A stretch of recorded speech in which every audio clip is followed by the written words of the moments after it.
మరచిన గాని నన్ను మరువనన్న ప్రేమ, నేను విడిచిన గాని నన్ను విడువనన్న ప్రేమ, నేను మరచిన గాని నన్ను మరువనన్న ప్రేమ, నేను విడిచిన గాని నన్ను విడువనన్న ప్రేమ, నేను మరచిన గాని నన్ను మరువనన్న ప్రేమ, నేను విడిచిన గాని నన్ను విడువనన్న ప్రేమ.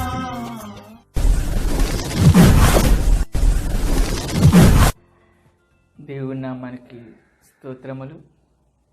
మరొక పర్యాయం మీ ముందు మాట్లాడటానికి దేవుడు దయచేసిన ఈ అవకాశమును బట్టి దేవుని నామానికి కృతజ్ఞతాస్తుతులు చెల్లిస్తున్నాను.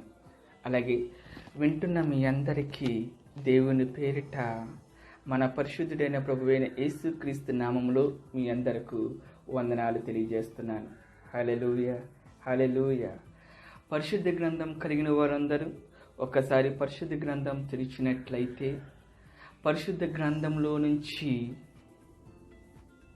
ఒక వాక్యం చదువుకుందాం. యెహోషువ గ్రంథం 1వ అధ్యాయం 6వ వచనం.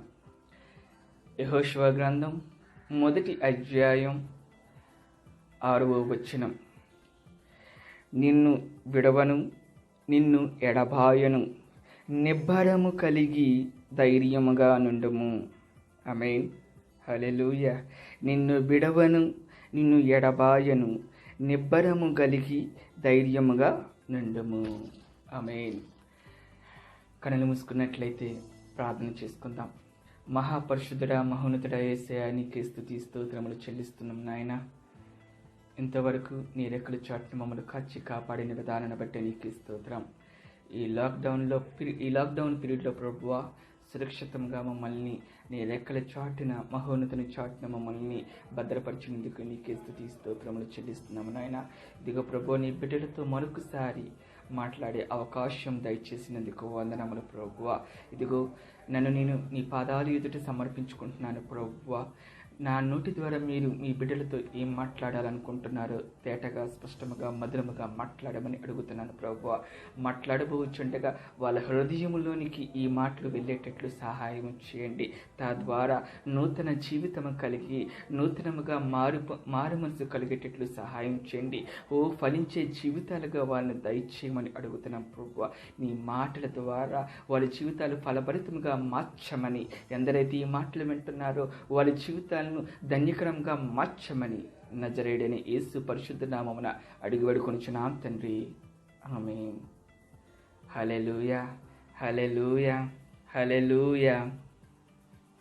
మన ప్రభు ప్రేమగలవాడు, దయగలవాడు, కరుణామూర్తి.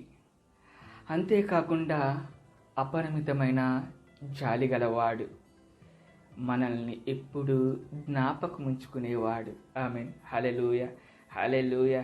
చాలామంది అంటారు, దేవుడు మమ్మల్ని విడిచిపెట్టాడేమోనండి, దేవుడు మమ్మల్ని మరిచిపోయాడేమోనండి, అందుకే మాకు ఈ బాధలు, అందుకే మాకు ఈ కష్టాలు, అందుకే మాకు ఈ శోధనలు అని గగ్గోలి పెడుతూ ఉంటారు. హల్లెలూయా, హల్లెలూయా. అయితే పరిశుద్ధ గ్రంథం సెలవిస్తుంది, దేవుడు ఏమని వాగ్దానం చేస్తున్నాడంటే, నిన్ను విడవను, ఎడబాయను, నిబ్బరము కలిగి ధైర్యముగా నుండుము అని తన ప్రజలైన మనతో దేవుడు వాగ్దానం చేస్తున్నాడు. నిన్ను విడవను, ఎడబాయను అంటున్నాడు. హల్లెలూయా, హల్లెలూయా. దేవుడు మనల్ని విడిచిపెట్టేవాడు కాదండి, దేవుడు మనల్ని ఎడబాపేవాడు కాదు, దేవుడు మనల్ని మరిచిపోయే దేవుడు కాదు. ఆమేన్, హల్లెలూయా, హల్లెలూయా. అందుకే దావీదు అంటాడు, కీర్తనాకారుడైన దావీదు 115వ కీర్తనలో 12వ వచనంలో అంటాడు, యెహోవా మమ్మును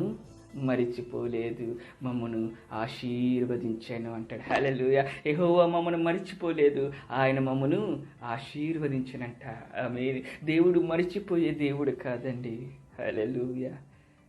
ఈ లోకంలో ఒక భర్త భార్యని విడిచిపెట్టవచ్చేమో, లేకపోతే తల్లిదండ్రులు తమ పిల్లల్ని విడిచిపెట్టవచ్చేమో, లేకపోతే పిల్లలు తమ తల్లిదండ్రులు విడిచిపెట్టవచ్చేమో, లేదా మన బంధుమిత్రులు, స్నేహితులు, సహాయం చేసేవారు ఏదో రోజు మనల్ని విడిచిపెట్టవచ్చేమో. కానీ మాట్లాడుతున్నాడు. దేవుడు సెలవిస్తున్నాడు, నిన్ను విడువను ఎడబాయను అని. ఆమేన్. హల్లెలూయా. ఆయన మనల్ని మర్చిపోయే దేవుడు కాదు, ఆయన మనల్ని జ్ఞాపకం ఉంచుకునే దేవుడు. మనల్ని ఎల్లప్పుడూ జ్ఞాపకం ఉంచుకుంటాడట, ఎల్లప్పుడూ మనల్ని జ్ఞాపకం చేసుకుంటూ ఉంటాడట. హల్లెలూయా, హల్లెలూయా. అయితే ఆయన ఎట్లాంటి వారిని జ్ఞాపకం ఉంచుకుంటాడు? ఎప్పుడు మనల్ని జ్ఞాపకం ఉంచుకుంటాడు?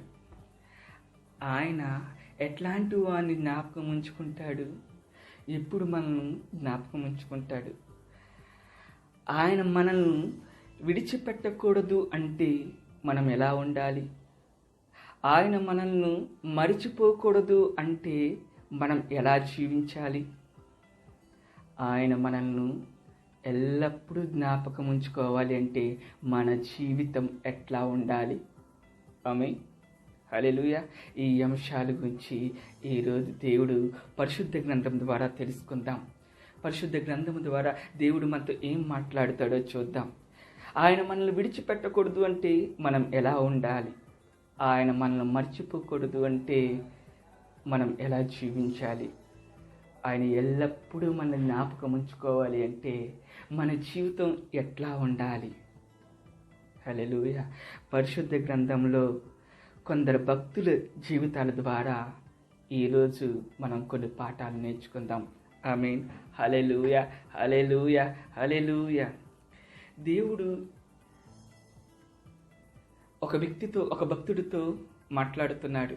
ఆదికాండం 8వ అధ్యాయం 1వ వచనం చూసినట్లయితే అక్కడ ఎలా వ్రాయబడి ఉంది? దేవుడు నోవాహును అతనితో కూడా ఓడలోనున్న సమస్త జంతువులను సమస్త పశువులను జ్ఞాపకం చేసుకునేను. దేవుడు నోవాహును అతనితో కూడా ఓడలోను ఉన్న సమస్త జంతువులను సమస్త పశువులను జ్ఞాపకము చేసుకునెను. హల్లెలూయా. దేవుడు నోవాహును అతనితో కూడా ఉన్న ఓడలో ఉన్న సమస్త జంతువులను సమస్త పశువులను జ్ఞాపకం చేసుకుంటున్నాడట. హల్లెలూయా, హల్లెలూయా. నోవాహ కాలమందు ప్రజల యొక్క పాపాలు, ప్రజల యొక్క అతిక్రమములు, ప్రజల యొక్క దోషములు ఆకాశమునంటాయి గనుక దేవుడు జలప్రళయముతో ఈ లోకమును నశింపచేయాలని ఒక తీర్మానం చేసుకున్నాడు. అయితే నీతిమంతుడైన నోవాహును జ్ఞాపకం చేసుకొని, నోవాహు ఒక ఓడ సిద్ధపరచుకో అని దేవుడు ఆయనకు ఆజ్ఞాపించాడు. ఆమేన్. హల్లెలూయా, హల్లెలూయా, హల్లెలూయా, హల్లెలూయా. ఒకవైపు నోవాహు ఓడను సిద్ధపరచుకుంటూ ఉంటున్నాడు, మరోవైపు నోవాహు సకల ప్రజలకు సువార్త చేస్తున్నాడు. రాబోవు దేవుని ఉగ్రత గురించి ప్రకటిస్తూ ఉంటున్నాడు. ఒకవైపు ఓడను సిద్ధపరచుకుంటున్నాడు దేవుని మాట చొప్పున. హల్లెలూయా. అయితే అలాంటి నీతిమంతుడైన నోవాహును దేవుడు ఎట్లా మరవగలడు? ఆమేన్. అందుకే మర్చిపోకుండా అంటున్నాడు. ఆదికాండం 7వ అధ్యాయం 1వ వచనంలో ఇలా రాయబడుతుంది. ఆదికాండం 7వ అధ్యాయం 1వ వచనంలో, యెహోవా, ఈ తరము వారిలో నీవే నా ఎదుట నీతిమంతుడివై ఉండుట చూచితిని కనుక నీవును నీ ఇంటి వారును ఓడలో ప్రవేశించుడి అంటున్నాడు. ఈ తరము వారిలో నీవే నా ఎదుట నీతిమంతుడివై ఉండుట చూచితిని గనుక నీవును నీ ఇంటి వారును ఓడలోకి ప్రవేశించు అంటున్నాడు. దేవుడు ఆజ్ఞాపిస్తున్నాడు. దేవుడు నోవాహుతో మాట్లాడుతూ ఉన్నాడు. 40 దినములు వర్షం మానక కురుస్తూ ఉంది. దాదాపు 383 రోజులు నోవాహు ఓడలోనే ఉండిపోయాడు. ఆమేన్. బైబిల్ చెప్తుంది, దేవుడంట నోవాహును జ్ఞాపకం చేసుకుంటున్నాడట. హల్లెలూయా, హల్లెలూయా, హల్లెలూయా. దేవుడు నోవాహును అతనితో కూడా ఓడలోనున్న సమస్త జంతువులను సమస్త పశువులను జ్ఞాపకం చేసుకుంటున్నాడట. ఆమేన్. హల్లెలూయా. ఎంత గొప్ప ధన్యత అండి. కారణం ఏంటి?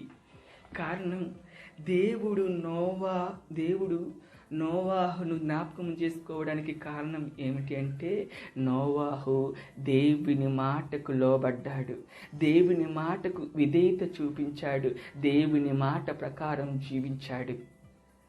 నోవాహు ప్రజలకెళ్ళి రాబో ఉగ్రత గురించి, దేవుని మాటల గురించి సువార్త ప్రకటిస్తుంటే అక్కడ ఉన్న ప్రజలందరూ నోవాహును చూసి నవ్వుకున్నారు.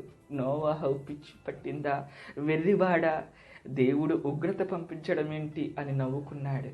అయితే నోవాహు మాత్రం దేవుని మాటలను నమ్మాడు, దేవుని మాటలకు లోబడ్డాడు, దేవుని మాటలకు విధేయత చూపించాడు, దేవుడి మాట చొప్పున ఓడను సిద్ధపరచుకున్నాడు, అందులో ప్రవేశించాడు. ఆయనతో కూడా సమస్త జంతువుల్ని, సమస్త పశువుల్ని, తన కుటుంబం అంతటినీ ఓడలోకి ప్రవేశించాడు. My dear brothers and sisters, ఈరోజు నీవు నేను కూడా దేవుని మాటకు నోవాహు వలె లోబడి ఉండాలని దేవుడు ఆశపడుతూ ఉన్నాడు. నీవు నేను కూడా దేవుని మాటకు విధేయత చూపించాలని కోరుకుంటున్నాడు. దేవుడు మనల్ని జ్ఞాపకం ఉంచుకోవాలి అనుకుంటే, దేవుడు నిన్ను మరిచిపోకూడదు అని అనుకుంటే, దేవుడు నిన్ను విడిచిపెట్టకూడదు అనుకుంటే దేవుని మాటకు నోవాహు వలె లోబడాలి, దేవుని మాటకు నోవాహు వలె విధేయత చూపించాలి, నోవాహు వలె దేవుని మాట ప్రకారంగా జీవించగలి.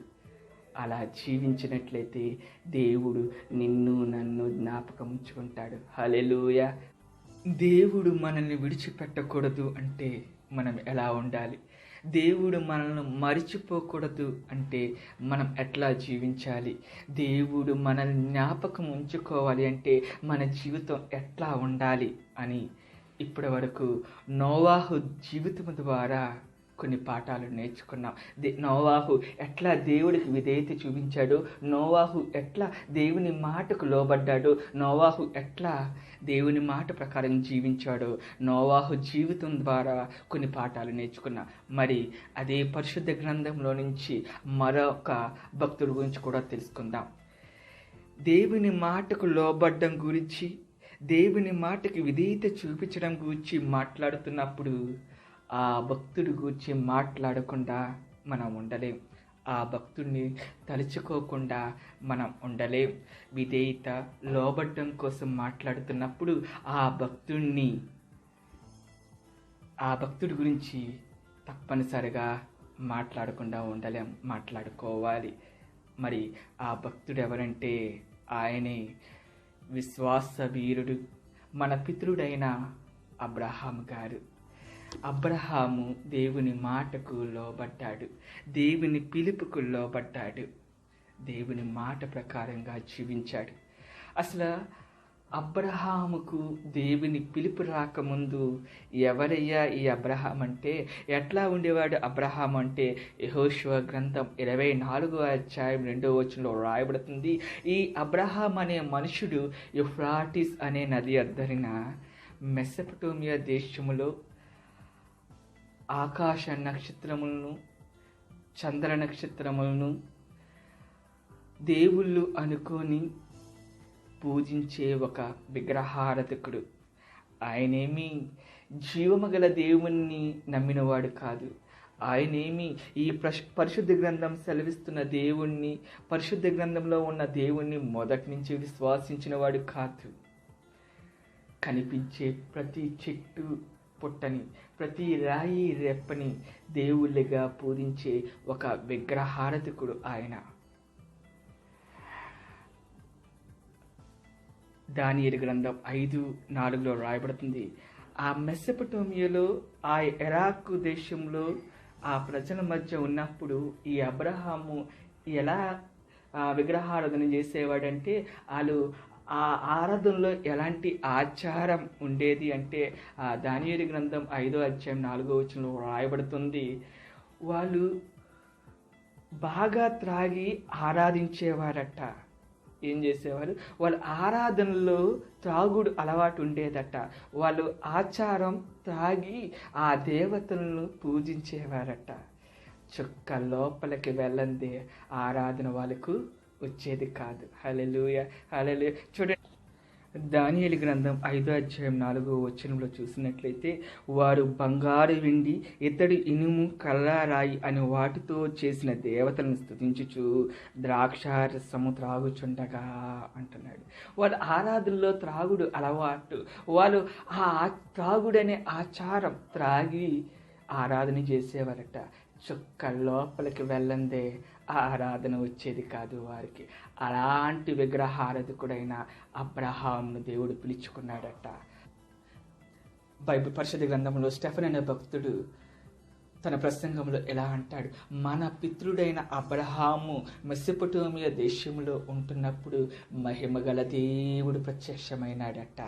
మహిమగల దేవుడు ప్రత్యక్షమై ఏమన్నాడంటే, అబ్రహామా, నేను నీకు ఒక దేశాన్ని ఇచ్చి ఆశీర్వదిస్తాను అంటాడట. నీకు నేను సంతానమునిస్తాను అంటున్నాడు. హల్లెలూయా, హల్లెలూయా, హల్లెలూయా. దేవుడు అబ్రహాముతో చెబుతున్న మాట ఏంటంటే, నేను నీకు ఒక దేశాన్ని స్వాస్థ్యంగా ఇస్తాను, నేను నీకు సంతానమునిస్తాను అంటున్నాడు.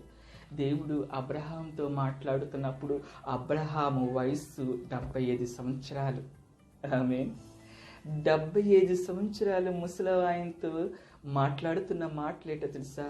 అబ్రహామా, నీకు నేను ఒక దేశాన్ని ఆస్తిగా ఇస్తాను అని. అబ్రహామా, నేను నీకు సంతానాన్ని ఇస్తాను అని. ఈ 75 సంవత్సరాల ముసలాయనకు దేవుడు వాగ్దానం చేస్తున్నాడు. 75 సంవత్సరాల ముసలాయనకు నేను నీకు సంతానముని ఇస్తాను. 75 సంవత్సరాల ముసలాయనకు దేవుడు చెబుతున్న మాట ఏంటో తెలుసా? నేను నీకు ఒక దేశాన్ని స్వాస్థ్యంగా ఇస్తాను అని. నన్ను వెంబడించు అని దేవుడు అబ్రహామును పిలుచుకుంటున్నాడు. ఆమేన్. అయితే అబ్రహాము 75 సంవత్సరాల ముసలోన్నయ్యా, నేను నాకెట్లా దేశమును ఆస్తిగా ఇస్తావు? 75 సంవత్సరాలు ముసలోన్నయ్యా, నాకెట్లా సంతానం ఇస్తావు అని ఎదురు ప్రశ్నలు వేయలేదట. హల్లెలూయా. కారణం ఏంటో తెలుసా? అప్పటి వరకు కనిపించే ప్రతి చెట్టు, పుట్ట, రాయి, రెప్ప, ఆకాశ నక్షత్రములు, చంద్రులను దేవుళ్ళుగా అనుకుని పూజించాడు.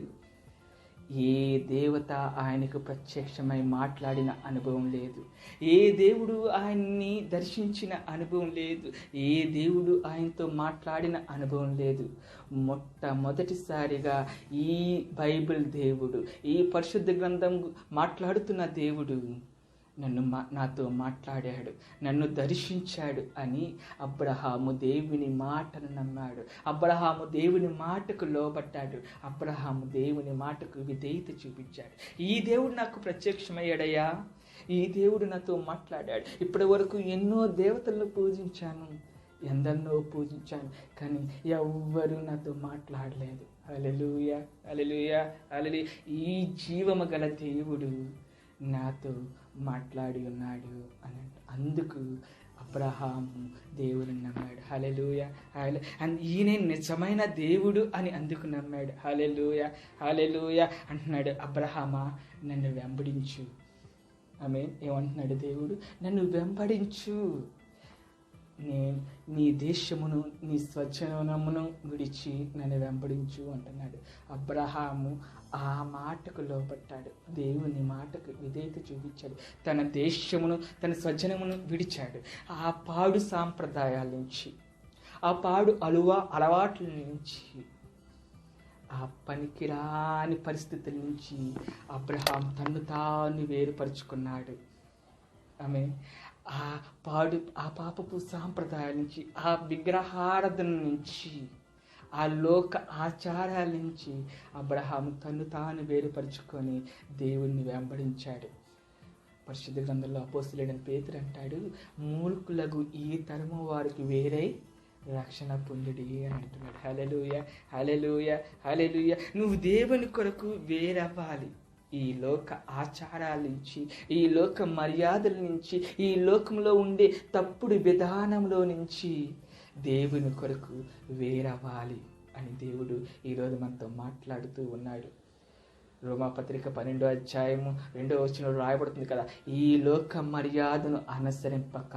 ఆమేన్, హల్లెలూయా. ఏమంటున్నాడు? ఈ లోక మర్యాదను అనుసరింపక ఉత్తమమును అనుకూలమును సంపూర్ణమునై ఉన్న దేవుని చిత్తమేదో పరీక్షించి తెలుసుకున్నట్లు మీ మనస్సు మారి నూతన మగుటు వలన రూపాంతరము పొందుడి. ఈ లోక మర్యాదను అనుసరింపక. My dear brothers and sisters, you know one thing, వేరు చేయబడకుండా ఆశీర్వాదం అనేది క్రైస్తవ జీవితంలో లేదు. వేరు పరచబడకుండా ఆశీర్వాదం అనేది నీకు లేదు. వేరు చేయబడాలి. వేరు పరచబడితేనే మన జీవితాలలో ఆశీర్వాదం చూడగలం. ఆమేన్. పరిశుద్ధ గ్రంథంలో మొదటి పేజీలో చూసినట్లయితే దేవుడు వెలుగు కలుగుగాక అని పలకగానే వెలుగు కలిగింది. ఆ తర్వాత అప్పుడు దేవుడు వెలుగును చీకటిని వేరుపరిచాడు. వెలుగుకు పగలనియు చీకటికి రాత్రనియు పేరు పెట్టాడు. దేవుడు మొదటి దినమున వెలుగును చీకటిని వేరుపరిచాడు. వెలుగుకు పగలనియు చీకటికి రాత్రిని పేరు పెట్టి పగల కొరకు వెలుగు కొరకు సూర్యుని పెట్టి దీవించాడు. చీకటి కొరకు చంద్రుని పెట్టి దేవుడు దీవించాడు. మొదటి దినమున వెలుగును చీకటిని వేరుపరిచాడు. 4వ దినమున వెలుగు కొరకు సూర్యుని పెట్టి దీవించాడు. చీకటి కొరకు చంద్రుని పెట్టి దీవించాడు. మొదటి దినమున వేరుపరిచాడు. 4వ దినమున సూర్యుని చంద్ర నక్షత్రములు పెట్టి దీవించాడు. 2వ దినమున జలములన్నీ ఒక దగ్గరుంటే పై జలముగా కింద జలముగా వేరుపరిచాడు. పై జలముగా ఆకాశం అని పేరు పెట్టాడు. కింద జలమునకు సముద్రం అని పేరు పెట్టాడు. 2వ దినమున పై జలమును కింద జలమునుగా వేరు చేశాడు. 5వ దినమున పై జలము ఆకాశములో ఆకాశ పక్షులను పెట్టి ఆశీర్వదించాడు. కింద జలములో సముద్రంలో జీవరాశులను పెట్టి ఆశీర్వదించాడు. 2వ దినమున పై జలమును కింద జలమును ఆకాశమును సముద్రమును వేరుపరిచాడు. ఆకాశములో 5వ దినమున ఆకాశంలో ఆకాశ పక్షులను పెట్టి ఆశీర్వదించాడు. సముద్రములో జలరాశులను పెట్టి ఆశీర్వదించాడు. 3వ దినమున సముద్రంలో నుంచి భూమిని వేరు చేశాడు. 6వ దినమున భూమి మీద సమస్త జంతువులను పశువులను మనుషులను పెట్టి ఆశీర్వదించాడు. చూడండి ఒకసారి. మొదటి దినమున వేరుపరిచాడు. 4వ దినమున సూర్యుని చంద్ర నక్షత్రములను పెట్టి ఆశీర్వదించాడు. 2వ దినమున జలములను వేరుపరిచాడు. 5వ దినమున ఆకాశ పక్షుల్ని సముద్ర జలరాశుల్ని పెట్టి ఆశీర్వదించాడు. 3వ దినమున సముద్రంలో నుంచి భూమిని వేరుపరిచాడు. 6వ దినమున భూమి మీద సకల సమస్త జంతువులను పశువులను మనుషులను వేరు చేయడం ఆశీర్వదించడం, వేరు చేయడం ఆశీర్వదించడం, వేరు చేయడం ఆశీర్వదించడం. మొదటి దినమున వేరు చేశాడు. 4వ దినమున ఆశీర్వదించాడు. మొదటి దినమున వేరు చేశాడు. 4వ దినమున ఆశీర్వదించాడు. 2వ దినమున వేరు చేశాడు.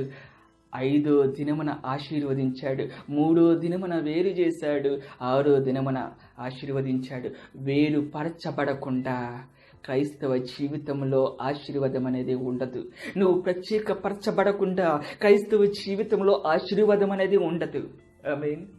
ఈ లోక ఆచారాల నుంచి వేరవ్వాలి, ఈ లోక మర్యాదల నుంచి వేరవ్వాలి, ఆ పాపపు అలవాట్ల నుంచి వేరవ్వాలి, ఆ చెడ్డ అలవాట్ల నుంచి వేరవ్వాలి, ఆ పనికిరాని క్రియల నుంచి వేరవ్వాలి. ఆమేన్. ఆ చెడ్డ తలంపుల నుంచి వేరవ్వాలి, ఆ లోకపు వ్యామోహముల నుంచి వేరవ్వాలి, ఆ లోకాశల నుంచి వేరవ్వాలి, ఆ పాపపు చూపుల నుంచి వేరవ్వాలి. ఎప్పుడైతే ఆ లోక మర్యాదల నుంచి, లోక ఆచారాల నుంచి, లోక ఆశల నుంచి వేరవుతావో అప్పుడు దేవుడు జ్ఞాపకములో నీవు ఉంటావు. హల్లెలూయా, హల్లెలూయా. అపోస్తలుడైన పేతురు అంటాడు, మూర్ఖులకు ఈ తరము వారికి వేరే రక్షణ పొందండి అంటాడు. ఆమేన్, హల్లెలూయా. వేరుగా జీవించాలండి ఈ లోకాచారాల నుంచి, ఈ లోక మర్యాదలను అనుసరింపక. రోమాపత్రిక 12:2 ఉంటుంది కదా, ఈ లోక మర్యాదను అనుసరింపక అంటాడు. ఆమేన్, హల్లెలూయా, హల్లెలూయా. ఈ లోకాచార లోకముతో కలిసి లోకసులతో కలిసి అడుగులు వేయకూడదు. నీకు నువ్వు ప్రత్యేకముగా ఉండాలి. లోకస్తులతో కలిసి జీవించకూడదు. లోకము నుండి వేరై జీవించాలి. ఆమేన్. కొందరిని వాట్సాప్లో, ఫేస్బుక్లో కొందరు పోస్టులు చూస్తుంటే ఆశ్చర్యం అనిపిస్తుంది. మంచి మంచి వాక్యాలు ప్రార్థనలు చేసుకోవాలి, వాక్యం చదవాలని మంచి మంచి కొటేషన్స్ వాక్యాలు పోస్ట్ చేస్తూ ఉంటారు. చాలా సంతోషం, అభినందించాల్సిన విషయమే. అయితే వాళ్ళ జీవితం ఎట్లా ఉందిరా బాబు అని చూస్తే, ఒక్కసారి పరిశీలన చేస్తున్నట్లయితే వాళ్ళ జీవితం ఎట్లా ఉంది అని ఆలోచన చేస్తూ ఉంటుంది.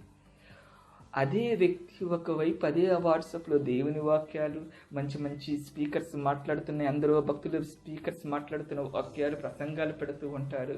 అదే వ్యక్తి వాట్సాప్ స్టేటస్లో సినిమా క్లిప్పింగ్స్ పెడుతూ ఉంటారు. లవ్ సాంగ్స్, ఆ చెడ్డ పనికిరాని సాంగ్స్ అన్నీ పెడుతూ ఉంటారు. చాలా ఆశ్చర్యం అనిపిస్తూ ఉంటుంది. వాళ్ళ కుటుంబ సభ్యులు, వాళ్ళ పిల్లలు చూస్తే ఆ పిల్లలకి ఏమో సినిమా పాటలు, డ్యాన్సులు నేర్పిస్తూ ఉంటారు. ఆ స్కూల్లో జరిగే ప్రోగ్రామ్స్లో, ఈవెంట్స్లో ఆ సినిమా పాటలకు డ్యాన్సులు వేయిస్తూ ఉంటారు.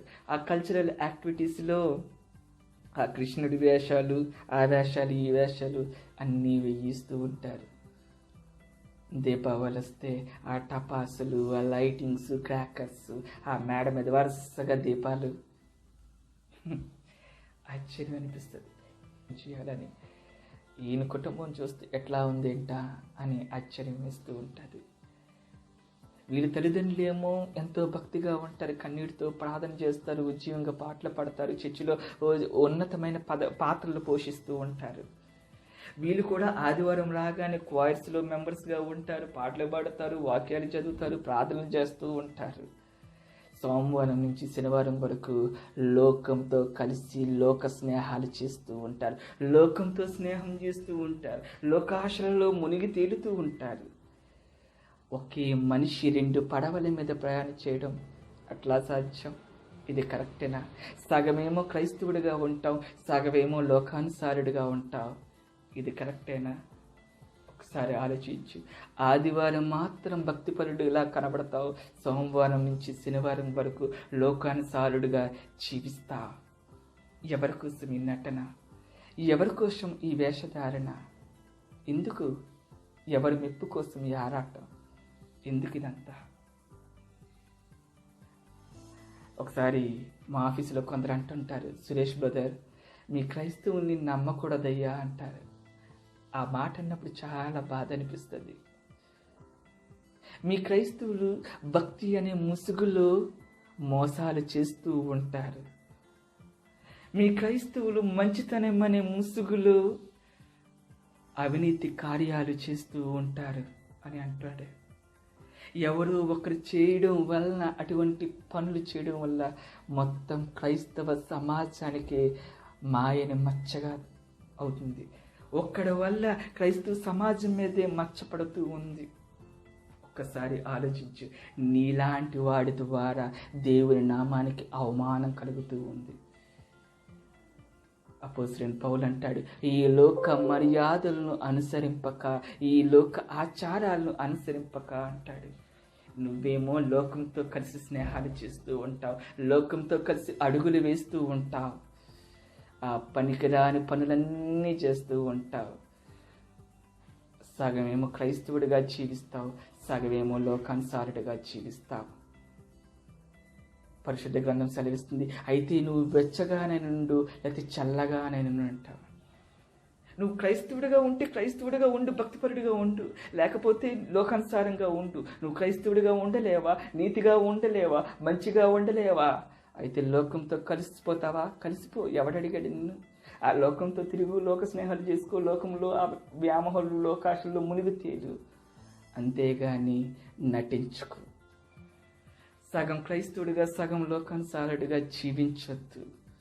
క్రైస్తవుడు అని చెప్పుకుంటూ లోక మర్యాదలను అనుసరించుకో. గుర్తుపెట్టుకో, దేవుడు నిన్ను గమనిస్తూ ఉంటున్నాడు. నువ్వు చేసే ప్రతి పనికి దేవుని యొద్ద ప్రతిఫలం ఉంటుంది. ఒక తీర్పు దినమున ఆయన మనం చేసే క్రియలకు ప్రతిఫలం ఇస్తాడు. గుర్తుపెట్టుకో. నీ వలన దేవుని నామానికి మహిమ రాకపోయినా పర్వాలేదు, కానీ నీ వలన దేవుని నామం అవమాన పాలు కాకూడదు. అన్యులు ఎదుట దేవుని నామం అవమానపరచబడకూడదు. ఒక్కసారి ఆలోచించు. ఎట్లా జీవిస్తావు? నీ జీవితం ద్వారా నువ్వు ఈ లోకానికి ఏమి మెసేజ్ ఇస్తున్నావు? నీ జీవన విధానం ద్వారా, నీ లైఫ్ స్టైల్ ద్వారా నీ ఫ్రెండ్స్కి, నీ స్నేహితులకి, నీ ఇరుగు పొరుగు వారికి ఏమి సందేశం ఇస్తున్నావు? నీ ద్వారా ఇతరులు రక్షించబడేటట్లు ఉన్నారా? నీ ద్వారా ఇతరులు దేవుని నామంలోకి నడిపించబడేటట్టు ఉందా? లేకపోతే దేవుని నామానికి అవమానం కలిగేటట్లుందా? ఒక్కసారి ఆలోచించు.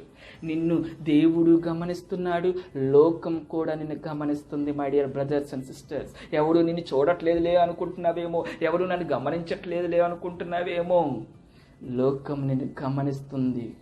నువ్వు చెప్పే మాటలు వింటుంది, నువ్వు జీవించే జీవన విధానం కూడా నేను గమనిస్తూ ఉంది. నీ జీవితాన్ని కూడా లోకం గమనిస్తుంది, లోకస్తులు గమనిస్తూ ఉన్నారు.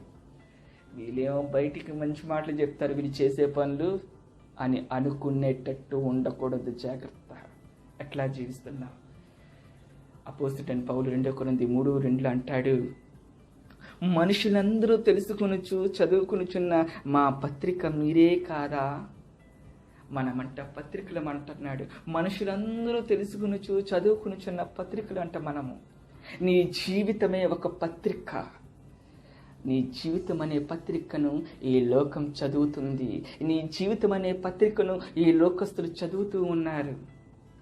నీ జీవితం అనే పత్రిక చదువుతున్నప్పుడు ఈ లోకస్తులు ఆ పత్రిక ద్వారా రక్షించబడేటట్లుగా ఉందా నీ జీవిత సాక్ష్యం? నీ జీవితం అనే పత్రిక చదువుతున్నప్పుడు లోకస్తులకు మారు మనసు కలిగేటట్లు ఉందా? నీ జీవితం అనే పత్రిక చదువుతున్నప్పుడు లోకస్తులు దేవుని వైపు నడిపించబడేటట్టు ఉందా? ఎట్లా ఉంది నీ సాక్ష్యం? మనం చాలాసార్లు ఆగస్ట్ 15కి, జనవరి 26కి, మిగతా రోజుల్లో కొన్ని వీధి సువార్తలు చేస్తున్నప్పుడు కొన్ని పత్రికలు పంచుతూ ఉంటాం.